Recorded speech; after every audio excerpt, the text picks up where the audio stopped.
Now I give the work to the moderator of the next panel, who is Erik Steinfelder. Erik, you have the floor, and I step down at least for some time as a moderator. So the atelier is entirely under your governance. Fantastic. Thanks so much, Valentin, and thanks for hosting the previous talk. It was really amazing. So thanks for that. Hello, good afternoon, everybody. My name is Erik Steinfelder. I will be your host in the next 80 minutes, if we still have 80 minutes. And we're going to discuss human genetics in favor of reliable diagnostics. I think we have a great line of speakers, 5 fantastic speakers, different backgrounds. They will discuss and bring forward various aspects of human genetics, what can be done, what is being done, what is the future looking like. So yeah, really look forward to that. I think, and I'm not sure, somebody correct me from the team if I'm making a mistake, but if you have questions, please use the chat. We will have 8 to 10 minutes presentation per presenter. Afterwards, we will have time around 20 minutes to answer all your questions to the panelists. So we really look forward to have active engagement with you somewhere in the world as being an advantage of these virtual platforms. Considering the time and without further ado, I would like to introduce the first speaker, Professor Sezerman. He's the head of bioinformatics department at the Acıbadem University School of Medicine. He has a PhD from the Boston University in 1993, where he worked also with Professor Charles Delisi, who had founded the Human Genome Project. He works on applications of NGS and omics technologies in personalized diagnostics and therapies, and we're really happy that he has the time to join us this afternoon and look forward to your contribution. So I would say, Mr. Sezerman, over to you. Thank you, Erik, for the nice introduction. And it's always a pleasure to be with my friends in Bulgaria and everyone who's following. It was nice to be there when I was visiting a couple of years ago, and due to COVID, we cannot join you guys there. But hopefully, starting from next year, we can get together again. I haven't prepared the official presentation since the diagnostics and the role of genetics for reliable diagnostics. I'm not a geneticist, I'm a bioinformatician. So I would like to talk about what kind of activities we are doing to get more reliable diagnostics. So I work from the computational aspect of the problem. So with the advancements in the sequencing technologies, either using the short read sequencing like Illumina technology or the long read sequencing like nanopore technology or PacBio technology, we can get sequences. Exome sequences, genome sequences, and all of them can give us different information. But in order to use them for diagnostics, you have to have reliable databases. So for that, the key is the databases, and the current methodology is the ClinVar. So everyone looks at the ClinVar for the variants of the patient that they have, and then they say, okay, it's categorized as likely pathogenic, so this could be the reason for this type of disease, and it can explain the symptoms, and so most likely it is this diagnostics. So sometimes it says likely benign or pathogenic, depending on the level of evidence they have, but majority of them has VUS, variant of unknown significance. So that means that there are no associations with the variant that your patient has with the available data in the databases, and that's limiting case. VUS can be pathogenic, VUS can be benign. So then that's a question mark for the clinician how to decide. And most of the time, the variants that are identified by these analysis algorithms or the companies that are providing services on this area, they don't relate to the patient's symptoms. So that's why they cannot diagnose patients. But if there's a strong association between the variant that's found and the symptoms of the patient, then it's a clear diagnostics. So then it's a reliable diagnostics. But especially for difficult cases like rare diseases, most of the variants are not associated with known variants, and it's very difficult to give diagnostics. It takes 3 to 5 years to get almost proper diagnostics for most of the rare disease patients. That's why, as a bioinformatician, I joined the consortium, EJPRD, European Joint Program on Rare Diseases, where we are trying to develop new methodologies to prioritize the variants in a way to help the clinicians to give more reliable diagnostics. So in most of the time, the genetics provides enough information, but sometimes it's not sufficient on its own. It has to be combined with other types of omics data, like transcriptomics, like proteomics, glycomics, and lipidomics. All these things can contribute to the patient's phenotype. So genetics alone cannot explain all the symptoms and the disease etiology. So it has to be completed with the other omics data. So what we do in EJPRD is we are trying to combine this multi-omics data to understand the disease etiology of each patient. So, and that combination is done usually in a network manner. So we would like to understand what kind of interactions are happening. So this gene's transcription levels are increased, and this gene has a mutation, and this gene is, this protein is phosphorylated, and there's this metabolite in the system, and this patient's microbiome has this kind of flora and variations and so on. So we are trying to develop methods that can incorporate such big amount of data together with clinical data to understand the patient's story, individual story, personalized medicine kind of way. So genetics provides lots of information for diagnostics, and if there's strong evidence in the available databases, then it's a very reliable diagnostics. But in most cases, especially for difficult cases, genetics is not sufficient alone. It has to be complemented with other omics data to at least to understand the individual story of the disease development mechanism. And so that's what we see, because the same patients with the same mutation can have different phenotypes. So, and that can be due to the epigenetic modifications, for example. So that's why it has to be incorporated, all this epigenetic information, transcription information, metabolomic, and even for drug resistance right now, for rare disease patients, we are checking the microbiome, the role of microbiome. And that's also genetics of the microorganisms that are living with us. And that contributes a lot to the therapy response, drug response. So that level of information also has to be incorporated for the future. If we are going to do precision medicine, personalized medicine, we have to incorporate several levels of data and then understand that individual's disease development mechanism and the potential therapy targets as well. Which signals are disturbed that's causing these symptoms, and how can we treat that? How can we target those receptors, for example, that are overexpressed? So that's causing an increase of a signal that's causing the disease. So how can we target? Is there a drug targeting this? If there is no drug targeting that cause, maybe that signal can be prevented in the downstream. So is there a drug that's targeting the downstream signaling cascade of that patient? So those are the things that we are working on in EJPRD, integrating the full level of omics data to make the diagnostics more reliable. But we also developed several tools as a company, as a researcher, and myself. I work heavily on rare diseases.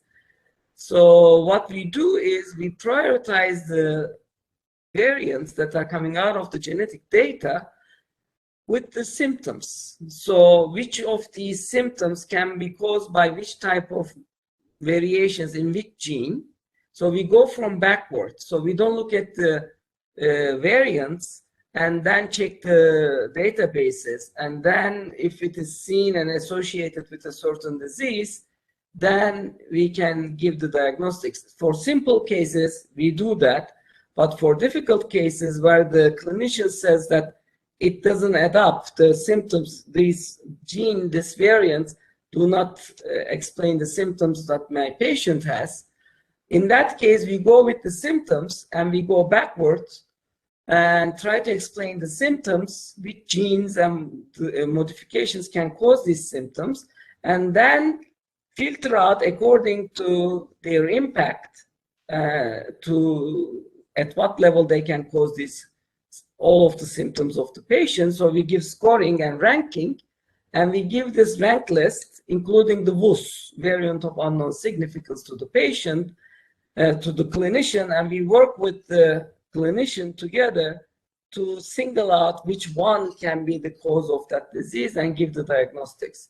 We have several papers out on this topic. One just came out, and in that case, the patient had GLUT1 deficiency, and the symptom she had was diagnosed as VUS, variant of unknown significance, and her data went, she was sequenced in Centogene. They couldn't give any prioritization to that variant. And the family sent the data to everywhere. She couldn't get diagnosed.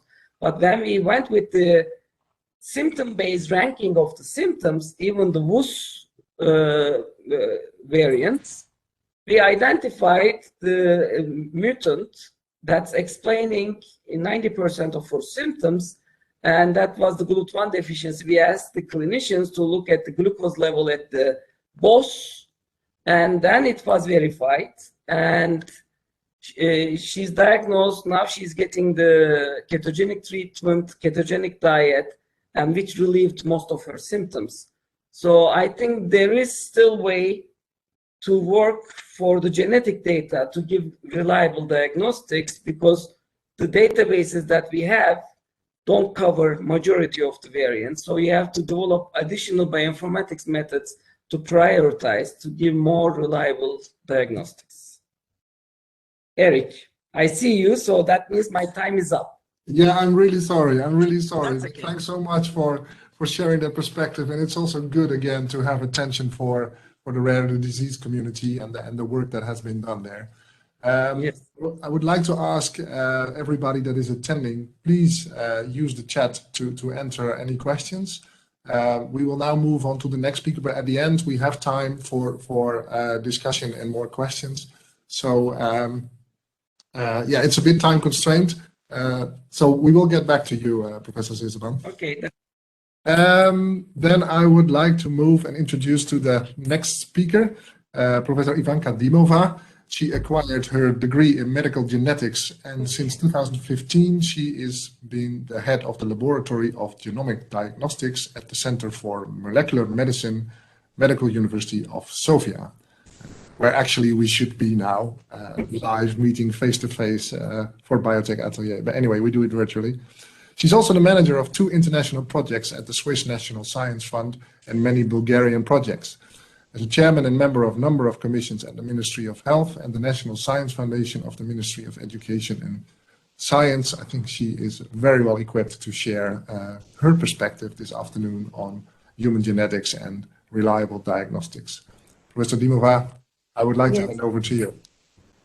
Yes, thank you very much for this introduction. I'm very happy. It's a big pleasure for me to participate in this event. Now, can I share my presentation? Do you see my presentation? Do you see my presentation? Yes, yes. Can you see my presentation now? No. No, we can't. But I think in the back they might be able to show something. So maybe how to share? Maybe like that. Then I can share. Yeah, I think it's coming. It's coming now. Yeah, it's okay. It's okay. Perfect. So For me, it's really a big pleasure to participate in the session for human genetics in favor of reliable diagnostics because, as you told already, I'm a geneticist, I'm genetic counselor, and I have the medical specialty, medical genetics, which exists in Bulgaria since 50 years. And so in the next minutes, I would like to present to you some data from genomic analysis in Bulgarian patients, which have been done in our laboratory of genomic diagnostics.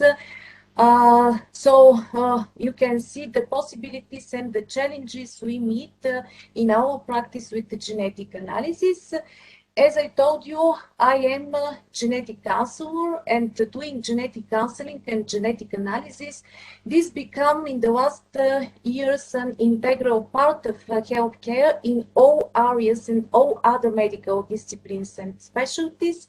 There are also, different areas of genetics also, like reproductive genetics, oncogenetics, cardiovascular, hematological, metabolic, neurogenetics, pediatric, prenatal genetics, and of course the most important, and this is the core of the modern concept in the medicine, the genetics of personalized medicine.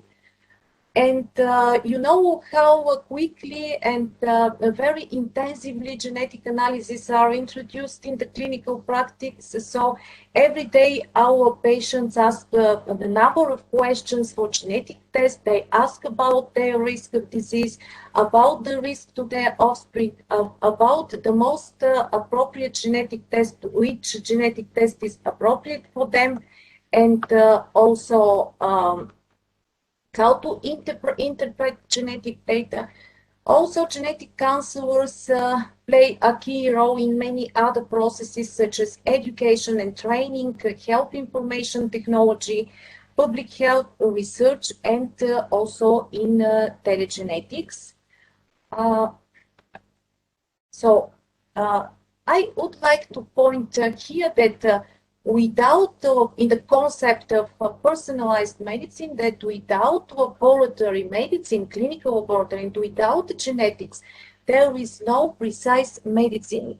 And that is why genetics now in the mainstream of the medicine, the modern medicine, because the genetic data have a key role in this precise medicine, together, of course, with the clinical symptoms, with the lifestyle, behavior, with the social status. But genetic data has a central role.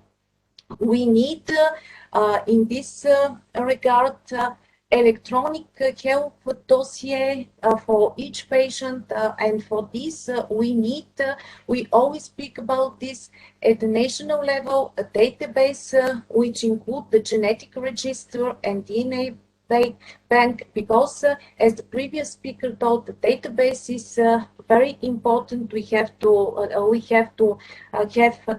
get available all genetic data about the reference genome, and after that about the genetic changes and genomic changes during different pathological conditions.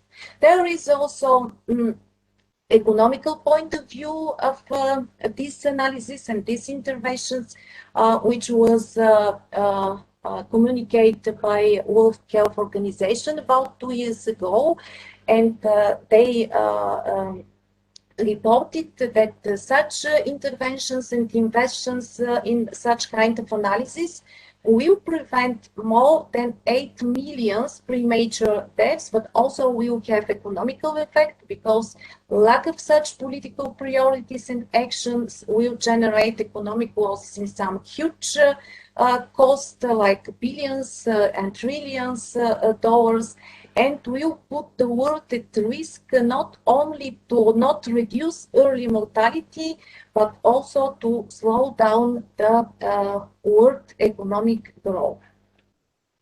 Every year in Bulgaria, we need DNA analysis for accurate diagnosis, for prognosis, for refining the treatment, for genetic risk assessment and prevention and prophylaxis in thousands and thousands of Bulgarian patients. So every time we need DNA analysis, like for pregnant 70,000 pregnant women, for the common screening, 60,000 newborns, 5,000 patients with recurrent abortions, 4,000 IVF couples, 3,000 patients with genetic diseases, and thousands patients with cancer, with different kind of disorders like eye diseases, heart diseases, neurological diseases, also in infectious diseases.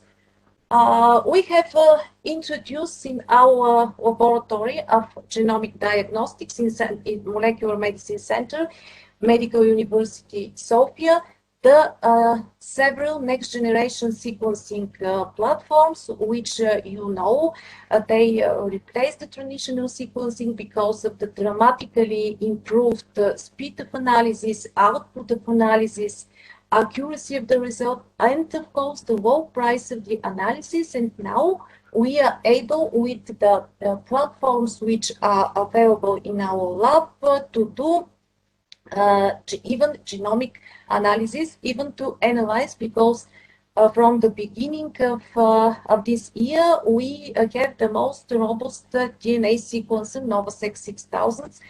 We have also MySeq and the platform of Torrent. So we have 3 next generation sequencing platforms, and we use these platforms for genetic and genomic diagnostics in our patients. So I will present quickly. I go through some of our data and our results.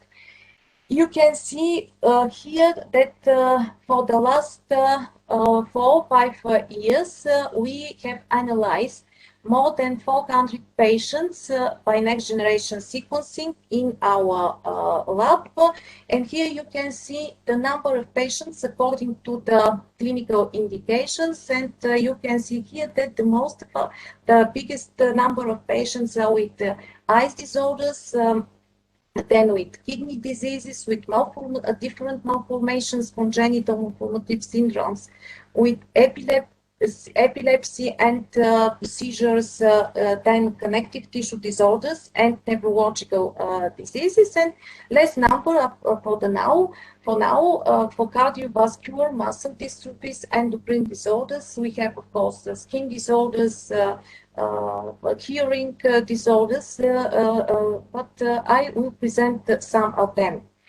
We put genetic diagnosis, and by this way we facilitated the clinicians and the patients themselves in a big percentage of eye diseases. You can see here the likely pathogenic variants discovered in eye disease from our data is 75%. With the variant of unknown significance, it's more than 80%. So the diagnostic yield detection rate in eye disease is quite big. It's also quite big in connective tissue disorders, in cardiovascular diseases.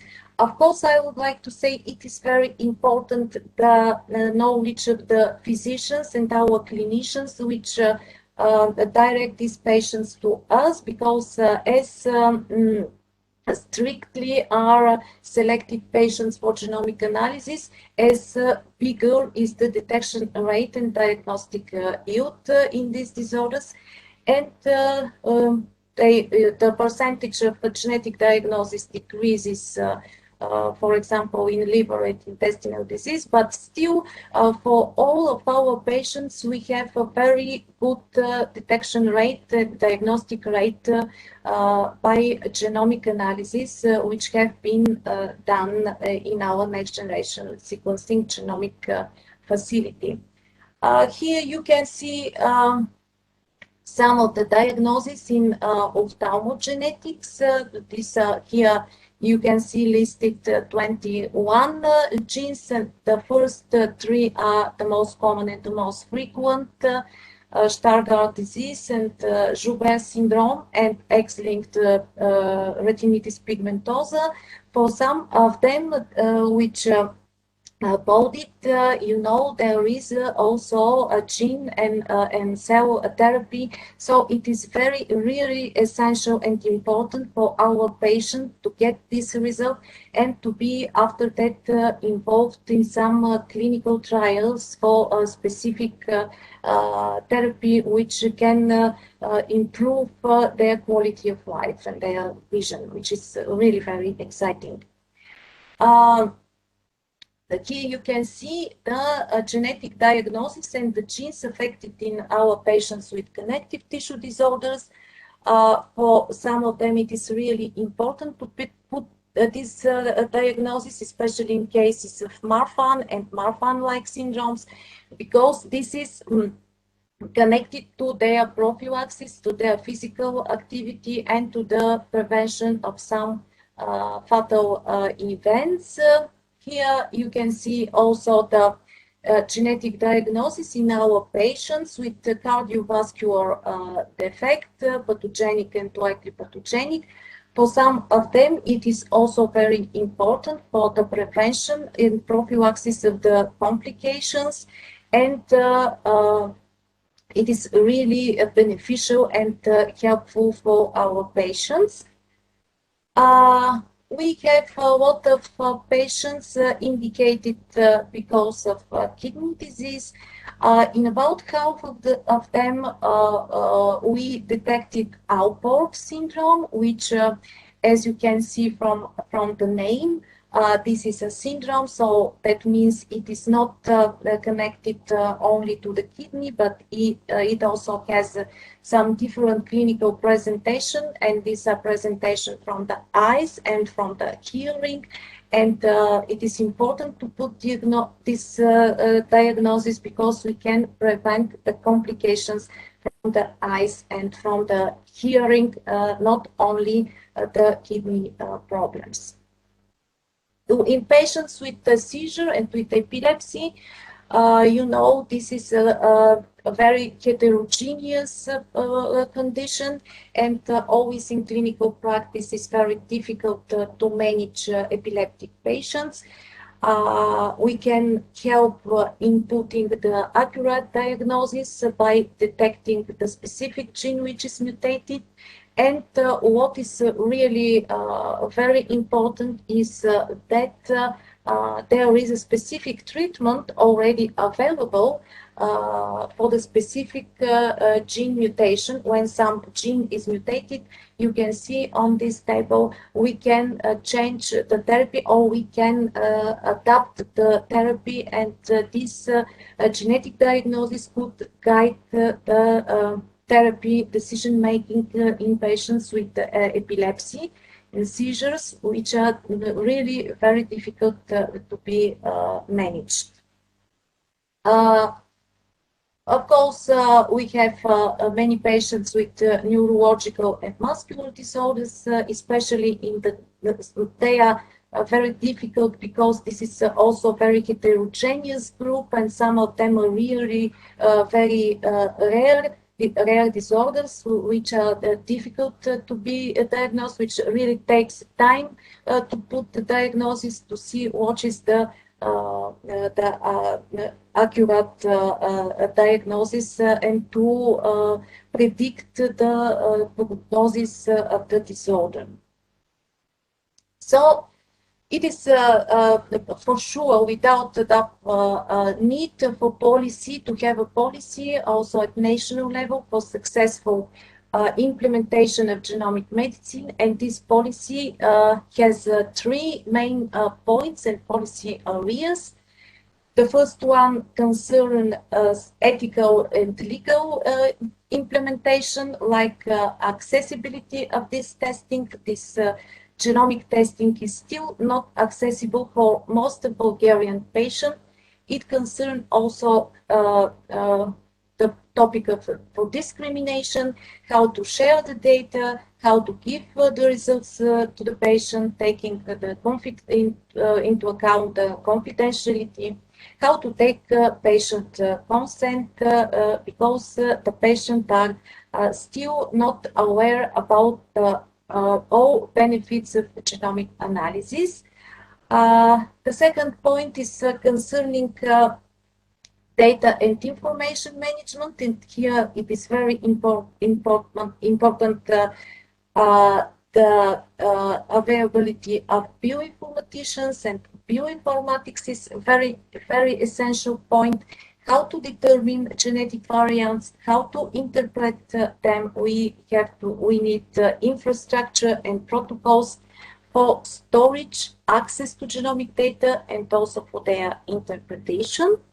And the third policy area include the evaluation for the effectiveness of genomic analysis, which could be assessed by health assessment technology. We have to generate evidence that genomic analysis are really important in clinical practice. And of course, not at last place, it's very important the question for reimbursement of this genomic analysis. So we always discuss how should be organized the genomic analysis and genomic and the introduction genomic analysis in our country, and this is our suggestion for the involvement of different people with different specialties from different groups, like experts from medical faculties, from scientific societies, from laboratories, from clinical units and clinical laboratories. Of course, we need, as a basics, national genetic register and national DNA bank. We need communication with patient organization and non-government organization. We need communication with Ministry of Health, of course, and National Health Insurance Fund, and with the Scientific Foundation. Thank you very much for your attention. Yes, thank you so much. I was still on mute. It really shows again, we need hours. We need hours because we're running out of time. But yeah, thanks so much for your contribution. Good last slide also to show again how many stakeholders are involved and how many people we need to get involved. Once more, the question to the audience, if you have any questions, later on we will have the panel, so we have time to answer your questions and have some time for discussions. Thanks again, Professor Dimova. Because of time, I would like to move on now to our third speaker for this session. And I need to put on my glasses again, and I would like to introduce to you Dr. James Duboff. Dr. Duboff is working closely with global industry partners across pharmaceuticals and biotech to support their genomic research. Over 10 years experience in life sciences R&D, and having worked in multinational pharmaceuticals like GSK and Procter & Gamble, as well as UK-based genomics-focused SMEs. Dr. Duboff has an undergraduate master's in biochemistry from the University of Oxford and a PhD in genetics, well, perfectly, from the University of Cambridge. So good fit, I would say. I would like to hand over to you. The floor is yours. Thank you. Thank you, Erik. I'll share my screen. Can you let me know if you can see that okay? I can see it. Yeah, perfect. Brilliant. So a lot of what I want to talk about today really is what we're doing at Genomics England and how we are actually using human genetics to inform diagnosis. A lot of what we've heard already so far in this session has alluded to some of the issues that are there and do exist around policies, how to set up. We just heard about consent and making sure that there's a centralized system and a safe forum to share this kind of information, because when we're talking about whole genome sequencing especially, this is very sensitive data. So at Genomics England, we actually set up a great system to do so, and I'll talk you through that and what we did. To start off, who are we? Who are Genomics England? We were set up by the UK government, by the Department of Health and Social Care, with the intention to run the 100,000 Genomes Project. So the 100,000 Genomes Project took people from the National Health Service. So these were people across the UK, across England, with cancer or rare disease who didn't have a clear diagnosis, who didn't have a clear treatment path. And we set out to sequence these people and align their whole genome sequences with their clinical data taken from the healthcare system, to have a look and see if you could compare across the two, work across the two, bringing in thousands of people from the healthcare system, as well as researchers, to ultimately get to a clear diagnosis or treatment. And that in a sense is genomic healthcare. So our vision is a world where everyone benefits from healthcare, from genomic healthcare. We don't expect that to be limited to England. So I just wanted to reinforce that even though we are Genomics England and we are housed within the UK and set up within the UK, we hope to be able to make this and enable this on a global scale. So therefore, our strategy is fairly straightforward and hopefully should make sense to everybody here. But again, more than happy to take any questions on this. We see there are two sides to genomic healthcare. There's the first side where you have a patient who goes to the doctor, not sure what's wrong, needs some kind of diagnosis. So when that doctor takes a sample, that sample can be sent for sequencing. We enable this. So we enable that sequencing through currently Illumina, who are our short read sequencing partner, who produce whole genome sequences. Those sequences then are put through our ISO accredited bioinformatics pipelines. And any analysis that comes out of that, any variants that are known to be of significance, are tiered and returned to the treating clinician, so that the treating clinician or the clinical genetics team can then decide and make an informed decision around either the diagnosis or the treatment or both to feed back to the patient. So that's genomic healthcare. Now, that in itself is a powerful system and works today. However, genomics and genomic healthcare is a growing and developing field, and it takes not just what we know today, but what we are learning. So therefore, to learn more, we realize there's a lot of data that's generated out of this process. Each time there's a sequence that's generated, each time there's additional information and insight. So what we do is we, in a safe and trusted forum, de-identify this patient data and make it available to researchers in a research environment. So that means that partners then would log in to a trusted research environment rather than having a download of the entirety of the data set. They log into a live and therefore updated system to have a look at that de-identified data. Those researchers therefore can accelerate genomic research because they have the data today that we have today is from the 100,000 Genomes Project, and we're growing that data set, as I'll mention in a minute. So they take that de-identified data, they generate results, and then feed that insight back into the left-hand side of this infinity loop, back into improving genomic healthcare. So obviously, we at Genomics England sit at the interface of that, looking both sides towards the evolving or evolution of genomic healthcare, whilst also accelerating genomic research with this additional data that keeps coming through. And by making this loop work at scale, we drive improved patient outcomes, we enable genomic healthcare, and we also are able to drive and demonstrate a great research impact for researchers. So fundamentally, we're taking data to generate insights that can identify new targets for pharmaceutical partners who work with us, help enroll people onto the right trials, and really drive clinical action and improve patient outcomes. So all of the data that came out of the 100,000 Genomes Project and beyond is stored in what's called the National Genomic Research Library, and our partners have access to that. So at first, I want to describe to you what we have today in terms of the 100,000 Genomes Project data. So the project, as I mentioned, takes participants with cancer or rare disease. In the case of cancer, we actually have both germline germline samples as whole genome sequences, as well as tumor. And you can see tumor, we have 100 times sequencing depth. So therefore, you can really understand what variants are driving that tumor. And by comparing the whole genomes from the tumor versus the germline of the same individual, it's more accessible to identify certain variants that have arisen and therefore may be driving that tumor.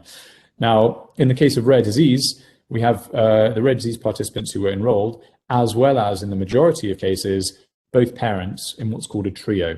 So you can have a look at typically a child with a rare disease, look at their whole genome sequence and compare and contrast with those of their parents to identify any de novo variants and therefore understand any particular genomic variants that may be driving that disease. So back to how we can use human genetics to support a diagnosis. In the case of rare disease, by identifying a de novo variant that you see in the patient but not in either of their parents, assuming the parents are unaffected by the rare disease, those variants can really support clarity and help identify maybe a genomic basis for that disease, particularly in the case of a monogenic disorder, or a set of variants or a set of genes that are associated with such a rare disease.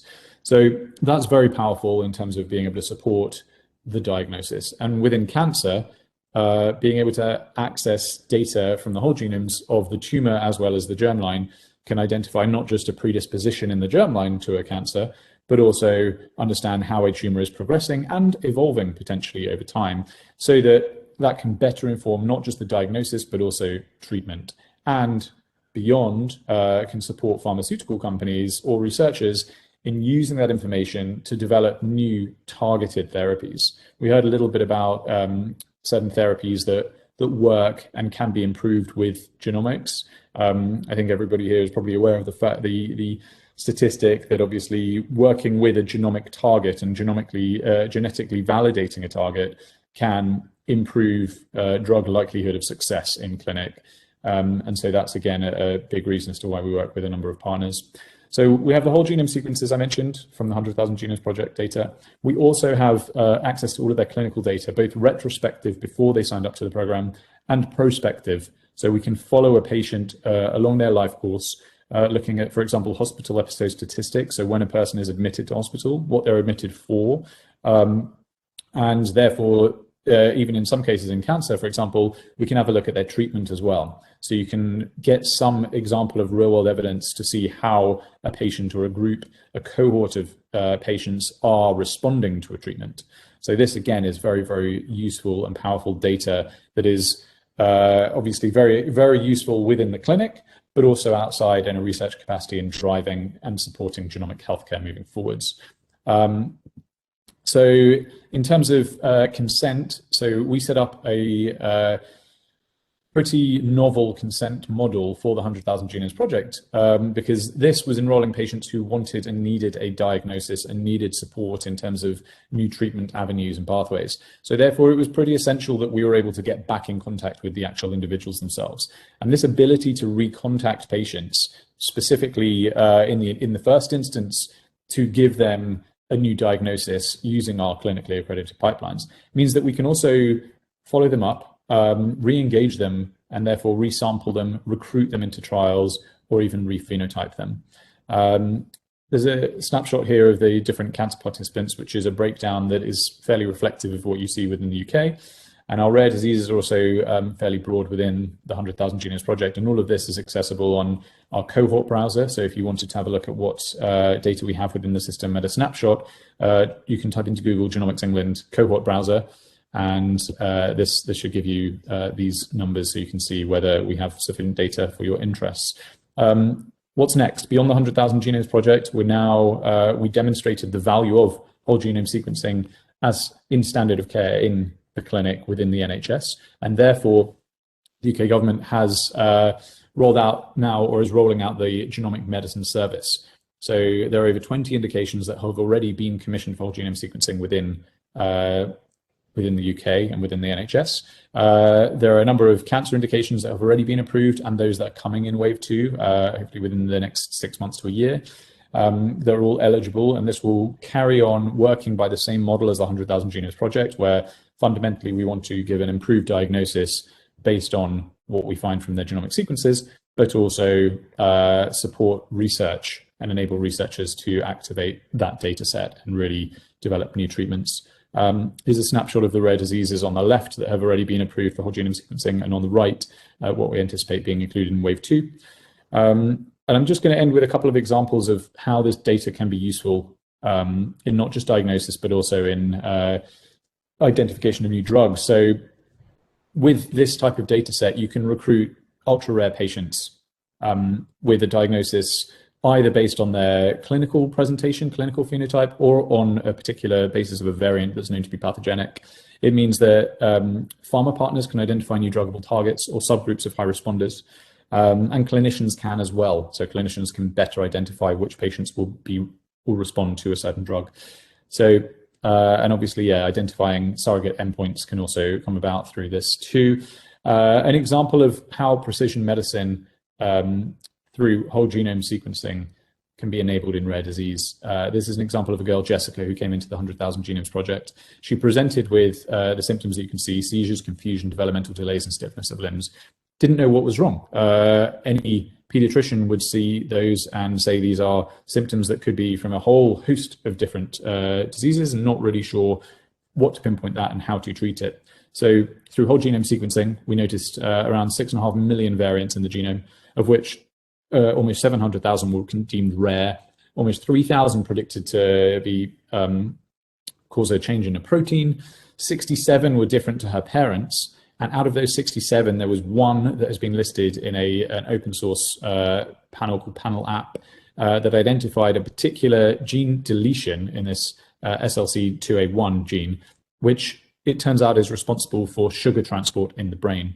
So therefore, the treatment for Jessica was actually relatively straightforward, and putting her onto a ketogenic diet to eliminate sugars meant that we were able to alleviate these symptoms. Now, that's a really, really powerful demonstration of how whole genome sequencing and human genetics can help a diagnosis and also a treatment.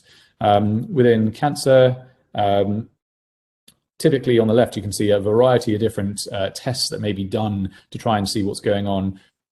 We've seen with whole genome sequencing, you can pretty much tie all those together and see a hell of a lot more. So therefore, that's driving the future direction for whole genome sequencing, and that transition is driven by cost turnaround times that are all actually very favorable for the NHS as well as the patient. We have upcoming initiatives to develop the data set beyond what we have today.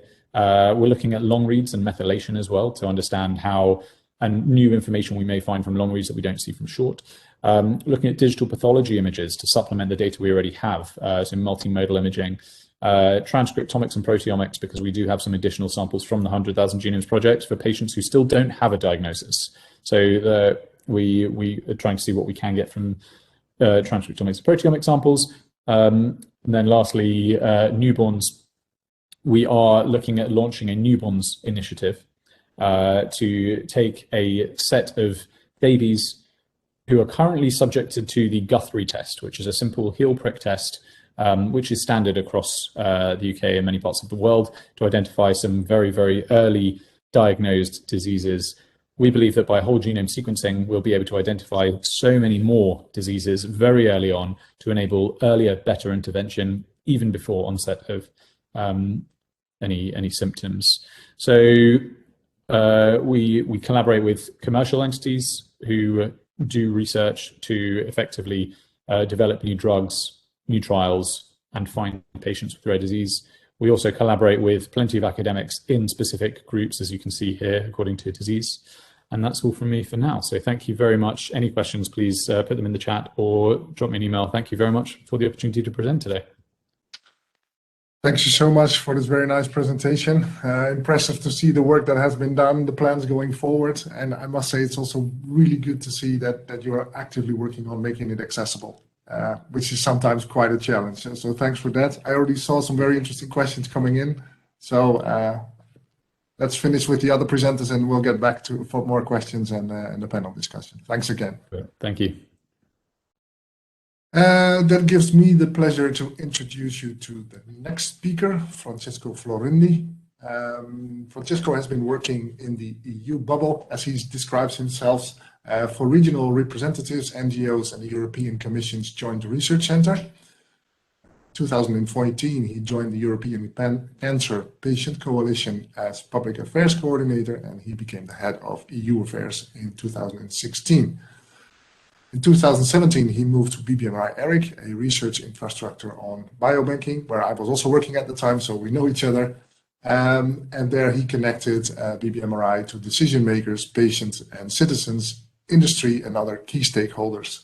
And I think that's very nicely in line with previous speakers. Since June, he's working for Thermo Fisher Scientific as Strategic Partnerships Manager within the genetics divisions. And I would say, Francesco, over to you. Thank you very much, Erika. Can you hear me well? Perfect. Yep, loud and clear. Awesome.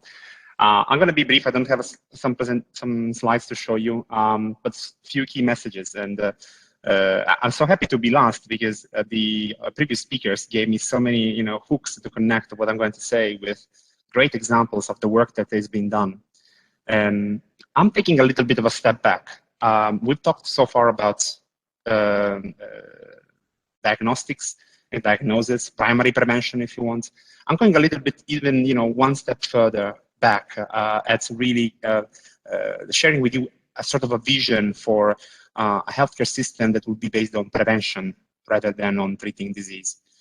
We've seen a lot of great innovation in cancer, in rare disease. James just showed us the great work that Genomics England has enabled. But I wonder, and Thermo Fisher does as well, I wonder, what can we do also for more complex disease that are not so lucky to have a one or two specific genes that, when affected, when mutated, when not working correctly, generate disease. I'm not a scientist. Erik explained that very clearly to you, so don't expect any technical conversation from me. I'm mostly looking at what would be what the governments, what our decision makers can do to facilitate the implementation of a prevention-first healthcare system. Now, we've seen that we've seen programs like Genomics England that are really, really great, but we know that plenty other countries are actually working on large genomic projects. I'm thinking at Finland with FinGen. I'm thinking at, of course, plenty of initiatives are happening in the US. We know very well at Thermo Fisher the Taiwan Personalized Medicine Initiative, which is also a great preventive genomics program. But I'm more focused on what are the obstacles that are, why are these programs not happening across the world in an harmonized way? Why all the other countries in Europe are not making this happen? And I see two basic groups of difficulties. One are technical and legal. And the other one is social, ethical. Let's start with the technical and legal ones. Ivanka mentioned that clearly GDPR is in the way. GDPR has not been created for health research, and it's definitely not in line with the modern use of genomics, what happens right now, even less for what could happen in the future. And this creates problems. Now, I'm not going to talk about, I'm not going to focus on 100% of the general data protection regulation, but we know that this is creating some issues, misalignments, lack of harmonization across EU countries. It changed the whole paradigm. And most importantly, from a perspective of creating a, let's say, not just a market, but really a critical mass of researchers working on large genomic projects, Europe is still very much balkanized, is completely divided. It still works like a loose connection of different markets or different countries, which totally hampers our capacity to implement large genomic projects. Because it goes without saying that the more the data, the better, the larger the data set, the higher the chances that this data set is going to be useful for us. So this is the first, let's say, technical and legal obstacle governments can work on. Luckily, the European Commission might have a solution to that, or at least trying to, let's say, plane the field a little bit. By the end of this year, the European Commission will propose a new legislation on the European health data space, as they call it, which is an attempt to really develop from the electronic health records that were promoted back in 2016 to enlarge what the electronic health records can contain and make these electronic health records not just harmonized across Europe, that was the mission of the 2016 Cross-Border Healthcare Directive, but also make the more data available through the electronic health records. Again, to me, the best example is Finland, what happens in Finland with FinGen, with FinData. Estonia is also a great example. And it's not a chance that Estonia and Finland are basically the first two countries that really fully implemented the letter of the law of the electronic health records as it was written in 2016. So something is coming, a new legislation will come that's going to bridge the gap between the GDPR, the new AI regulation set that it will be, again, it has been published recently by the Commission and will be approved by the end of the year, and all national legislation. So let's see what's coming. So stay tuned. The other set of obstacles that governments can tackle are of a social and ethical nature. So I need to share here a little story. Erik told you that I worked as a patient advocate. As a patient advocate, I never met one single patient who did not want to share his or her own data to health research. Everyone, with caveats, with assurances, with transparency, but everyone said yes first. I also met yesterday researchers, very experienced researchers, comparing predictive genomics to the film Gattaca. You might know. If you don't, have a look. It's a really nice movie. Ethan Hawke, Jude Law, really nice. But it predicts. If you don't know, it shows this dystopic world where genomics rules the future of people. That's not going to happen. The gray area between these two paragons that I just mentioned is very, very wide. At the same time, this shows you how that there must be a new dialogue, a new contract between society, researchers, industry, patients, to actually figure out what we want to do with these large genomic projects. Again, I believe that there is a big space within the European Union where we can talk about this.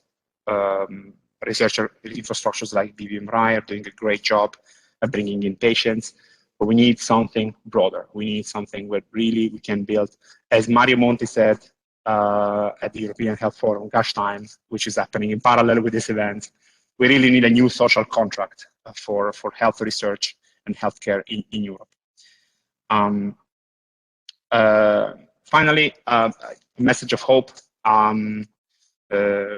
We know that innovation takes time. We know that research has its own time frame.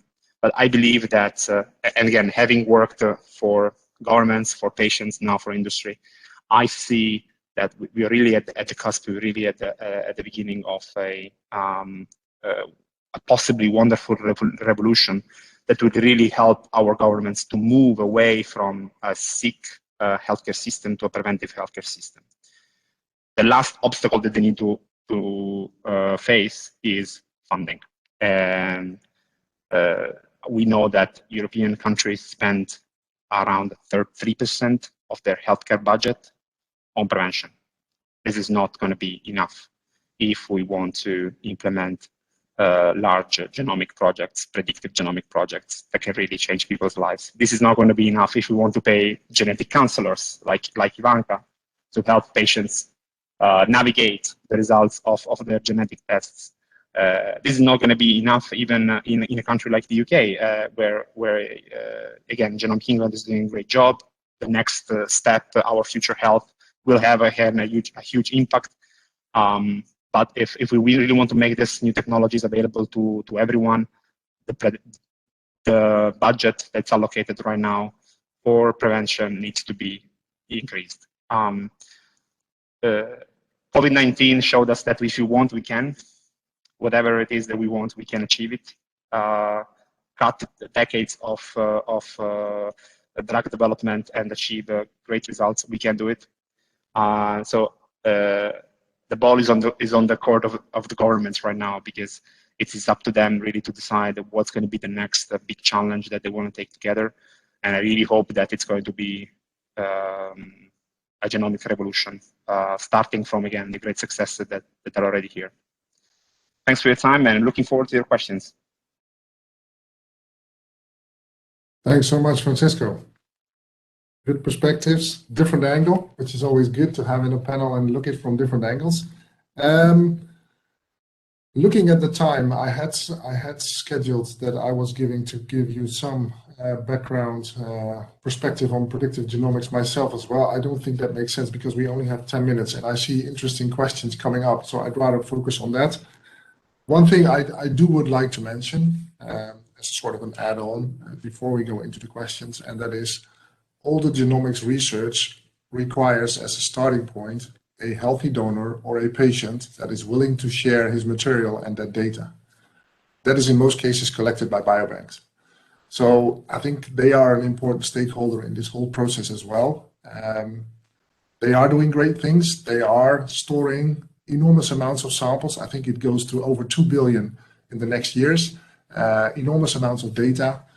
Let's make sure that we keep working together. In our different research disciplines, at the end, we all have the same ultimate goal to improve the diagnostics and the treatment of patients, but also to work more on prevention. So I think, that's also one thing I would like to mention. But then going back to Francesco, he mentioned that there are several obstacles actually to make it really work already in the genetics part. So I would actually like to open up the floor for the panelists, and I have actually the question for Professor Sezerman and for Professor Dimova is actually what do they see as the obstacles, also looking at the contribution from the other speakers and what Francesco said. Professor Sezerman, what do you see as an obstacle for the use of human genetics and reliable diagnostics? For me, the lack of detailed information in databases, because the databases are far from complete right now, and also different databases have different level of information, and sometimes they are contradicting each other.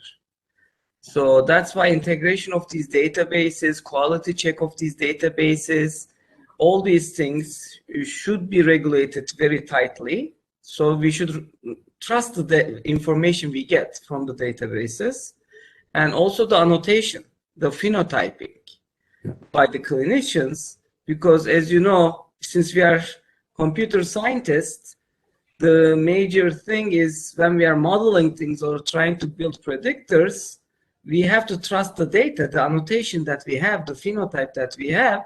Otherwise, it's garbage in, garbage out. You put garbage into the data and it's nonsense, and you try to learn those things, which is wrong. So that's why for us, the key things that are very crucial is the reliable databases. So we have to have rules to add any data into the database. Now it's much better.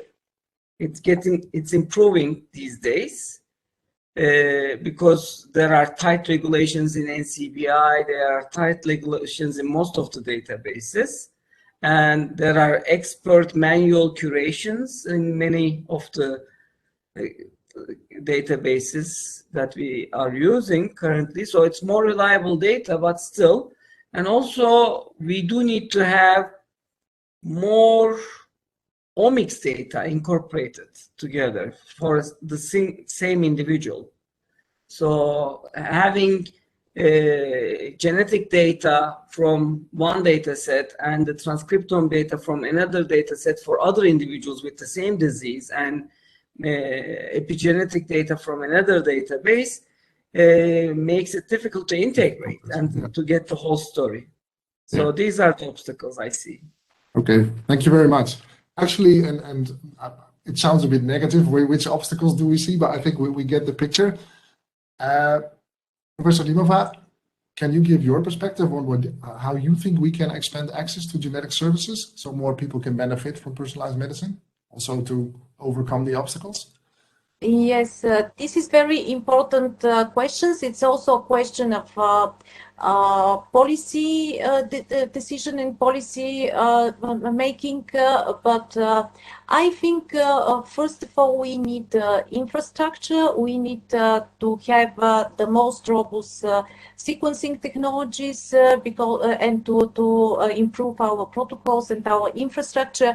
We need also to have a facility for interpreting the data, and we need also to educate our physicians, our clinicians, and also our patients for the valuable, for the what is giving the genomic information and how they will have benefits from this genomic information. So we have to work at many aspects to reach such access to genomic testing for all our patients. Okay, thanks very much. Then I have a question from the audience. It's for James, and that is, can you say something about the racial and ethnic diversity of the samples in your genome database, and to what extent it is representative of the overall patient population currently having access to your services? So that's a fantastic question. I appreciate you mentioning that. As you may have seen before I answer that, one of our key initiatives that I highlighted at the end with a picture is diversity. We are aware and continue to hear and see that genomics is biased across the world. And so, to be honest, so is healthcare. The vast majority of trials are done on a subset of patients who are not wholly representative, and it's just exacerbated in the field of genomics. So today, if you look in our data set, we do collect and produce a spread and clarity, a breakdown of ancestry, both reported ancestry and inferred from the genomic and genetic sequence. What we see is that we in the UK have a predominantly European heritage and ancestry, which is is limiting. So therefore, we are going with an assertive diversity drive now. We're actually working with a number of programs that have been run in the UK to look at diverse ethnicities and different groups within the UK. So we are now rolling out a program to actually bring those into the National Genomic Research Library to make those data accessible, to resequence if we have to get whole genome sequences for people from different ethnic backgrounds, because today there is a biased way. The vast majority are indeed European heritage. However, we are actively working towards that. We're also working with pharma partners who have a keen interest in the same thing. So there are a number of pharma partners and research partners who are looking to increase diversity. Everyone's aware of that as a concern, as an issue. And I think our goal is to, as I said, our vision is a world where everyone benefits from genomic healthcare. We won't get to that vision until we have a fair diversity in the genome, in the reference genome as well, because when you're looking at variants, when you're using variant calling as your way to identify and try and diagnose a disease, it's really, really hard to do that when you're comparing against a reference genome that isn't truly reflective of that individual and their background. So we are working towards it, and we expect some great things in terms of diversity in genomics, and we aim to contribute to that significantly over the coming years. Okay, thanks. Good to hear. Maybe I can ask Francesco more or less the same question, because coming from a biobank research infrastructure and good visibility on the sample collections that are out there in Europe and maybe even global, can you say something about the split or at least how diverse are those collections? I put you on the spot here, sorry for that, but maybe you can comment. Oh yes, Eric. Thanks. I like to be on the spot. It's so in Europe, you know that we have BBMRI, Eric, that brings together over 700 biobanks. So within the European continent, I think that again we managed to capture enough people. But as James said, that has been the case for since the very beginning, and we see this in research that sometimes the data, not sometimes but all the time, the databases are just based on Western European ancestry. Luckily, things are moving forward in other continents as well, whereby once you have a reference genome, you can actually work using other technologies such as microarray, for example. You can work on that genome and identify variances that can help a specific population to develop not just diagnostics, but really predictive measures for that specific population. We at Thermo, we did so for the Chinese Han population, thanks to the Taiwan Personalized Medicine Initiative that I mentioned. Come to my presentation later today, you're going to learn a little bit more about that. No, but the idea is that it all starts. It does start with the reference genome. But once you have that, I believe there are ways using other technologies such as microarray to customize what we're looking for the population that we're looking at. then the ball is on the global biobanking community also to come together. And we know that's also a little bit atomized at the moment. We have BBMRI, we have ISBER, we have ESBB. Regional networks are coming up in Africa, for example. But I think it's time for the community to come together a little bit stronger because for how much our policymakers and many policymakers, particularly in the US, okay, this is a really hot topic in the United States. They've talked about, you know, desegregating the genome. That is not going to happen without biobanking across the globe. Mm-hmm. Thanks so much. Well, looking at the clock and already see the next host getting ready. So I would like to thank all the speakers once again for their fantastic contributions. It's a topic that we're all very excited about and love to talk more. Thanks also to the participants for their engagement and their questions. Yeah, I really look forward to stay connected. Hope we can meet at the next Biotech Atelier face to face. Yeah, and I think it's the message is, you know, keep the healthy, and whatever we can do to increase prevention and use genomics. Thanks again. Have a great rest of the conference, and also thanks to the organizers for making it happening.